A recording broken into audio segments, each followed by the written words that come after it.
ये वीडियो पिछली वीडियोस के मुकाबले काफी ज्यादा फनी और नई होने वाली है, क्योंकि इसमें हम आपको छात्रों द्वारा एग्जाम्स में दिए गए कुछ ऐसे फनी आंसर से रूबरू कराएंगे जिन्हें देखकर आप हंसी के मारे लोटपोट हो जाएंगे। तो चलिए शुरू करते हैं। ये बच्चा तो सच में गजब निकला यार, क्योंकि जब क्लास टेस्ट के दौरान इसे क्वेश्चन मिला कि 1857 की क्रांति पर प्रकाश डालिए, तब इसने इस सवाल का बहुत ही मजाकिया ढंग से जवाब दिया। देखिए कैसे इसने अपने आंसर में सबसे पहले बड़े बड़े अक्षरों में 1857 की क्रांति लिखा, साथ ही निकलती हुई रोशनी दिखाते हुए एक टॉर्च बना डाली जिसका प्रकाश 1857 की क्रांति की तरफ ही था। इतना ही नहीं, इसने बाद में लिख दिया कि प्रकाश डाला गया, जो कि देखने में बेहद फनी था, जिससे लगता है कि इसके टीचर ने इसे ठहाके मारते हुए ही 10 में से 0 नंबर दिए होंगे। पुष्पराज, मैं झुकेगा नहीं साला। दोस्तों मुझे तो लगता है कि यह बच्चा निश्चित ही अल्लू अर्जुन का बहुत बड़ा वाला फैन है, वरना इस तरह से एग्जाम के दौरान अल्लू अर्जुन का डायलॉग कौन लिखता है यार। मान गए कि इससे बड़ा अल्लू अर्जुन का फैन कोई दूसरा व्यक्ति नहीं हो सकता, क्योंकि आंसर शीट को खाली छोड़ने और उस पर इस तरह से पुष्पराज, मैं लिखेगा नहीं साला लिखने के लिए जिगर लगता है भैया, जो कि स्टूडेंट के पास है। इसे कहते हैं पुष्पा का साइड इफेक्ट। अब एक और नमूने से मिल लीजिए, क्योंकि ये तो अलग ही लेवल का स्टूडेंट है। बच्चे को जब एग्जाम में ग्रेटर और लेस देन से related fill in the blank type question मिला, तब उसने उसे कुछ ज्यादा ही सीरियसली ले लिया, जिसका अंजाम ये निकला कि उसने शुरुआत में बने एक ग्रेटर और लेस देन के साइन के बीच में लगे और की तरह ही नीचे लिखे हुए 5 फिल इन द ब्लैंक्स में और ही लिख डाला। ऐसे नमूनों को मेरा दिल से सलाम, क्योंकि अगर ये ना होते तब हम और आप ठाके कैसे मारते भाई। इंग्लिश ग्रामर का अपना ही जलवा है, जिसको समझ आ जाती है वो इंग्लिश में फ्लुएंट हो जाता है, और जिसे समझ नहीं आती वो स्टूडेंट जैसा ही नमूना बन जाता है। इसकी मैडम ने इसे क्लास में कुछ वर्ड्स के ऑपोजिट वर्ड लिखने को दिए, पर जनाब को चाइनीज बाल ने कुछ इस कदर धोखा दिया था कि जब इनका एक वर्ड ओरिजिनल आया तब उन्होंने इसका ऑपोजिट आर्टिफिशियल नहीं लिखा, बल्कि चाइना लिख डाला। वैसे इंग्लिश के मुताबिक तो यार ये बच्चा गलत है, पर अगर टेक्निकल तौर पर देखा जाए तो बात तो इसने सही लिखी है, क्योंकि चाइना का माल कभी भी ओरिजिनल नहीं होता। यही होता है जब छात्र को बायोलॉजी में इंटरेस्ट हो और घर वाले उसे जबरदस्ती मैथ पढ़वा रहे हो।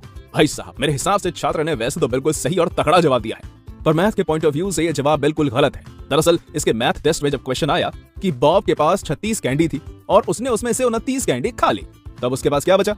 अब मैथ के हिसाब से तो इस सवाल का जवाब 7 कैंडी होना चाहिए, पर स्टूडेंट है ना बायो लेवल, तब उसने इसका जवाब बायोलॉजी की भाषा में ही दिया और आंसर में डायबिटीज यानी कि बॉब हैज डायबिटीज लिख डाला, जिसे देखकर आपको क्या इसकी टीचर तक को हंसी आ गई होगी।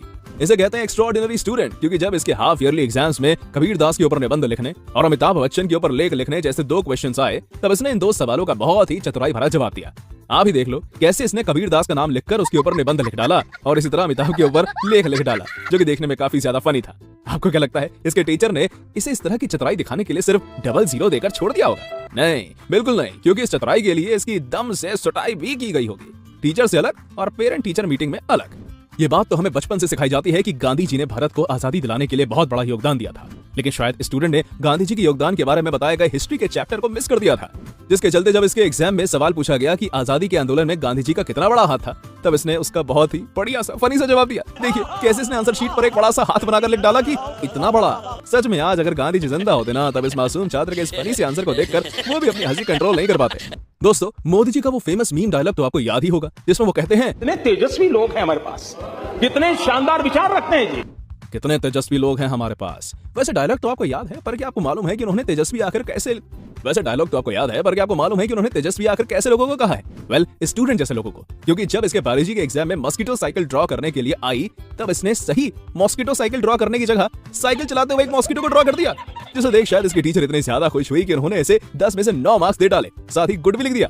पक्का टीचर को ड्राइंग स्किल्स भाग गई, तभी तो ऐसा हुआ। स्टूडेंट ने जब एग्जाम दिया तब एग्जाम में इसके 100 में से सिर्फ 7 नंबर आए। फिर क्या था, टीचर नहीं चाहती थी कि स्टूडेंट को इतने कम नंबर देखकर बुरा लगे, इसलिए उन्होंने इसे 100 में से दिए तो 7 नंबर ही, पर उसे कुछ इस तरह से लिख दिया कि कम पढ़े लिखे इंसान को ये नंबर 49 लगेंगे।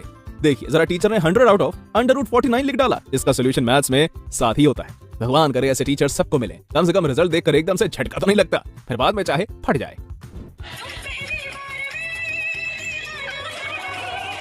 आजकल की पापा की परियां तो सच में कमाल ही कर देती हैं। मतलब यार मानना पड़ेगा, ज्यादा नंबर पाने के लिए क्या गजब का दिमाग लगाया इस बंदी ने तो। वाह, क्या डांस कर रही है अपने सर के सामने। मुझे तो लगता है कि सर इससे पक्का इंप्रेस हो जाएंगे और इसे ज्यादा नंबर दे देंगे। आपको क्या लगता है? कमेंट करके बताइएगा। कंट्रोल। अभी तक तो आपने दिमाग लगाकर टेक्निकली सही जवाब देने वाले स्टूडेंट्स को देखा था, लेकिन जब बात परीक्षा में बैठे नमूनों की हो रही हो, तब चीटर्स की चर्चा किए बिना तो ये बात खत्म नहीं हो सकती। स्टूडेंट को जब पता लगा कि एग्जाम में पैसे रखकर ले जाना अलाउ है, तब इसने अपना खुराफाती दिमाग लगाया और 20 और 10 रुपए के 2 नोटों को एक कागज के आगे पीछे कुछ ऐसे चिपकाया कि देखने में वो नोट ही लगे। फिर क्या था, जब ये एग्जाम देने गया तब पकड़ा गया। इसके बाद इसका नकल प्रकरण का फॉर्म भरा गया। चीटिंग करता है तू, चीटिंग करता है तू।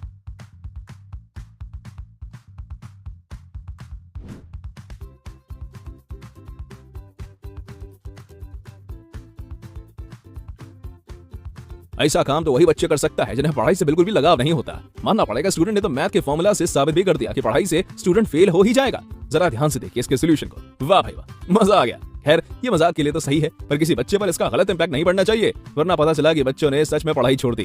कुछ भी कह लो दोस्तों, पर था ये सोल्यूशन काफी ज्यादा फनी। तो गाइस आप सबने अक्सर टीचर से सुना होगा कि अगर पढ़ोगे नहीं तो फेल हो जाओगे, यानी no study equals to fail, और अगर पढ़ोगे तो फेल नहीं होगे, यानी study equals to no fail.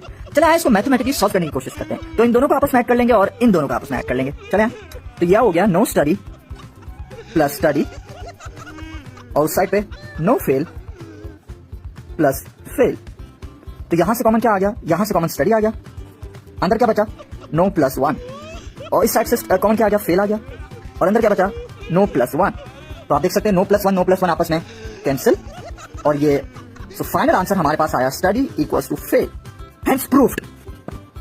Show this to your teachers now कि आपने मैथमेटिकली प्रूव कर दिया कि अगर पढ़ोगे तो फेल हो जाओगे। वाह क्या दिमाग लगाया इस छात्र ने तो। इसे तो 21 तोपों की सलामी मिलनी चाहिए, क्योंकि इसकी ट्रिक के सामने अच्छे अच्छे टीचर्स अपना सर पकड़ लेंगे। आप ही देख लो, क्वेश्चन पेपर में जब ट्रू फॉल्स आए तब एक छात्र ने अपनी आंसर शीट में कुछ ऐसे वर्ड्स बना दिए जो देखने में ट्रू और फॉल्स दोनों की तरह लगते थे। अब जब टीचर इसकी कॉपी चेक करेंगे ना, तब उन्हें भी समझ नहीं आएगा कि आखिर इसने ट्रू लिखा है या फॉल्स। इस नमूनी ट्रिक के लिए लाइक तो बनता है। अब क्या देखना पड़ रहा है, अच्छा है मैं अंधा हूँ। पेपर में सवाल आया कि उल्टा चोर कोतवाल को डांटे, मुहावरे को उदाहरण देकर समझाइए। तब इस छात्र ने तो हद ही कर दी, क्योंकि जब इसे मुहावरे का सही मतलब नहीं मालूम था तब इसने अपना खुराफाती दिमाग लगाया और आंसर में 2 कलाकृति बनाई, जिसमें से उल्टा वाला चोर था और सीधा खड़ा कोतवाल। इतना ही नहीं, इस छात्र ने अपनी कोतवाल और चोर की ड्राइंग के साथ ये भी लिख दिया कि चोर कोतवाल से कह रहा है कि अबे ओए कोतवाल, जो देखने में सच में बहुत ही ज्यादा मजाकिया और क्रिएटिव था। खैर टीचर को आंसर जरा भी पसंद नहीं आया, जिसके चलते उसने इस छात्र को 10 में से 0 अंक दिए। तो दोस्तों ये थी हमारी एक और इंटरेस्टिंग वीडियो। अगर आपको वीडियो पसंद आई हो तो इसे लाइक करें, और हाँ जाते जाते चैनल को सब्सक्राइब जरूर कर दीजिएगा। Thanks for watching.